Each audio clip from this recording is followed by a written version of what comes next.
8월 18일 저녁 쓱싹 브리핑. 왕이 중국 외교부장이 5년 만에 방한하여 이재명 대통령을 예방하고 한중 관계를 논의할 예정입니다. 정성호 법무부 장관이 건강상의 이유로 사직서를 제출하면서 법무검찰수장 공백에 따른 우려가 커지고 있습니다.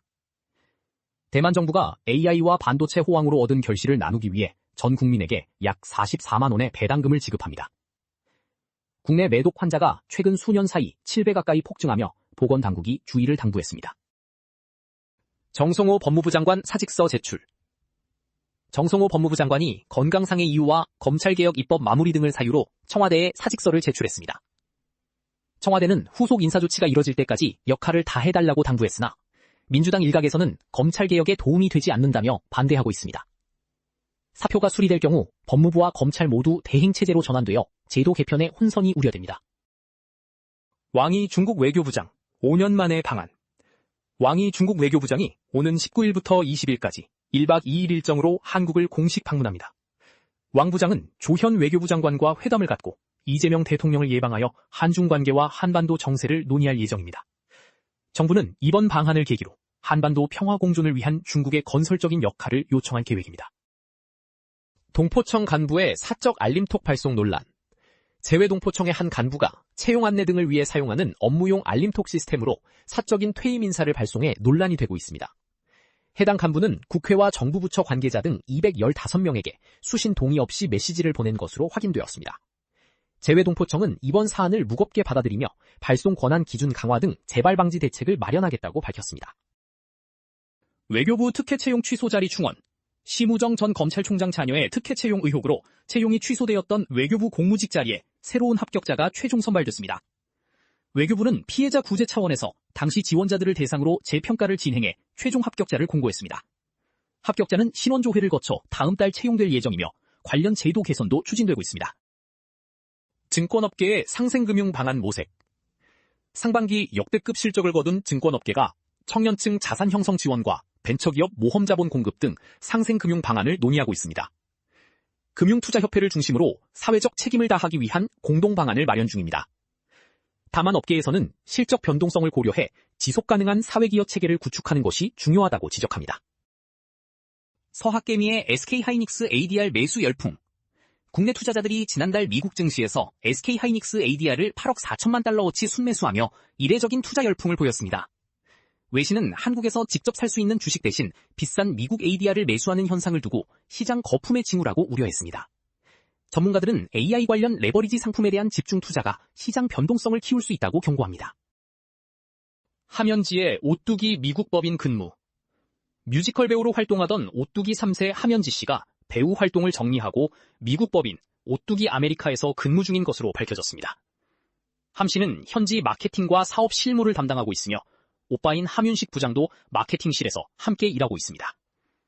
함 씨는 과거 유튜브를 중단하며 미국에서 한국 음식을 알리는 고민을 하고 있다고 전한 바 있습니다. 코스피 기관 매도세에 6,800대 급락. 코스피가 장 초반 7,200선을 회복했으나 주요국 국채금리 상승의 영향으로 하락 전환하며 6,869.83으로 마감했습니다. 기관이 7,800억 원 이상을 순매도하면서 삼성전자와 LG에너지솔루션 등 시가총액 상위주들이 약세를 보였습니다. 코스닥 시장 역시 기관의 매도세에 밀려 3.52% 하락한 834.20으로 장을 마쳤습니다. 현대차 임금 협상, 추가 교섭 결렬.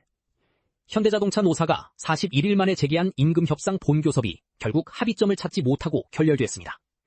노조 측은 사측이 조합원들의 기대에 부응하는 진전된 안을 제시하지 않았다고 비판했습니다. 노조는 조만간 중앙쟁의대책위원회를 열고 추가 파업 여부와 수위를 결정할 방침입니다. 대만 전국민 AI 배당금 지급. 대만 정부가 AI와 반도체 산업 호황으로 39년 만에 최고 경제 성장률이 예상되자 전 국민에게 약 44만 원의 현금을 지급하기로 했습니다. 라이칭도 총통은 늘어난 세수와 국고 이익을 국민에게 환원하기 위해 약 10조 원 규모의 예산을 편성했다고 밝혔습니다. 예산안이 연내 통과되면 내년 초 지급될 예정이나 야당의 비판도 제기되고 있습니다. 삼성전자 메모리 급등과 모바일 적자. 삼성전자는 DS 부문은 올해 상반기 메모리 반도체 가격이 급등하면서 역대급 실적을 기록했습니다. 반면 스마트폰을 담당하는 MX 사업부는 모바일용 메모리 매입 가격이 211% 급등한 영향으로 분기 적자를 기록하는 역설이 발생했습니다. 삼성전자는 원가 부담 속에서도 보급형 시장 점유율을 지키기 위한 전략을 고수하고 있습니다. 금융당국 지방 이전 우려와 혼란. 금융위원회와 금융감독원이 2차 공공기관 이전 대상으로 거론되면서 금융업계 전반에 우려와 혼란이 확산되고 있습니다. 금융회사의 90% 이상이 수도권에 밀집해 있어 이전 시 연간 수만 명의 서울 출장으로 인해 수십억 원의 추가 비용이 발생하고 있습니다. 또한 수천억 원에 달하는 이전 비용을 금융회사들이 부담해야 해 소비자 보호 사각지대 우려도 제기됩니다. 남수단 최초의 신경과 전문의 탄생. 고 이태석 신부와의 인연으로 의사의 꿈을 키운 남수단 소년 조셉 볼이 16년 만에 고국 최초의 신경과 전문의가 되었습니다. 조셉은 이태석 재단과 한국 기부자들의 학비 지원을 받아 에티오피아에서 수련을 마쳤습니다. 그는 자신이 받은 사랑을 남수단의 환자들에게 돌려주겠다고 다짐했습니다. 배우 하영, 증조부 친일재산 환수 여부. 배우 하영의 증조부 안상후의 친일재산이 2기 친일재산조사위원회의 환수 대상이 될지 주목받고 있습니다. 안상후는 1기 위원회 당시 친일 반민족 행위자로 결정되지 않았으나 추가 조사 가능성은 열려 있습니다. 하영은 자필 사과문을 통해 증조부의 과오에 대해 깊이 사죄한다는 뜻을 밝혔습니다. 국내 매독 환자 7배 급증 비상. 국내 매독 환자 수가 2022년 401명에서 2024년 2790명으로 7배 가까이 급증하며 비상이 걸렸습니다. 매독은 피부 궤양 접촉을 통해 전파되어 콘돔으로도 감염을 완벽히 막을 수 없는 성매개 감염병입니다. 질병관리청은 감염자와의 성관계를 피하고 치료 기간 동안 금욕할 것을 권고했습니다. 기러기 아빠의 이혼 재산 분할 갈등. 10년간 매월 600만 원을 송금해온 50대 기러기 아빠가 아내의 외도로 이혼 소송을 당한 뒤 재산 분할 요구를 받아 공분을 사고 있습니다. 아내는 남편이 부모에게 상속받은 아파트의 절반을 요구하고 나섰습니다. 법조계는 유책 배우자의 이혼 청구는 기각될 가능성이 높지만 가사 기여도에 따라 상속 재산도 일부 분할 대상이 될 수 있다고 분석했습니다. 이주 노동자들의 가혹한 찜통 노동 실태. 경기 포천시의 농장에서 일하는 이주 노동자들이 폭염 속 비닐하우스에서 냉방장치 없이 하루 10시간씩 일하는 등 열악한 환경에 처해 있습니다. 이들의 숙소는 곰팡이와 악취가 가득한 불법 가건물임에도 매달 20만 원의 숙소비를 내고 있습니다. 정부가 무허가 숙소 제공 사업장의 고용 허가를 제한하고 있으나 편법으로 규제를 피하는 제도의 허점이 지적됩니다. 이현희의 삼성전자 주식 투자 대박. 모델 겸 방송인 이현희 씨가 과거 삼성전자 주가가 5만 원대일 때 주식을 매수해 큰 수익을 올린 사실을 고백했습니다. 이현희 씨의 남편은 삼성전자 반도체 부서에서 18년째 근무 중인 엔지니어로 알려졌습니다. 방송을 통해 이들 부부와 레이디 제인 부부의 재테크 비법이 함께 공개되어 화제를 모으고 있습니다. 혁오 뮤비, 전범 후손 출연 논란.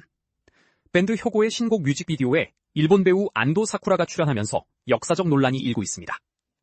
안도 사쿠라는 과거 제국주의 사상을 드러낸 이누카이 쯔요시 전 일본 총리의 외증손녀로 알려졌습니다. 광복절 직후 전범 후손을 기용한 것에 대해 누리꾼들의 거센 비판이 이어지고 있습니다. 더 많은 정보는 쓱싹뉴스 앱에서 확인해주세요.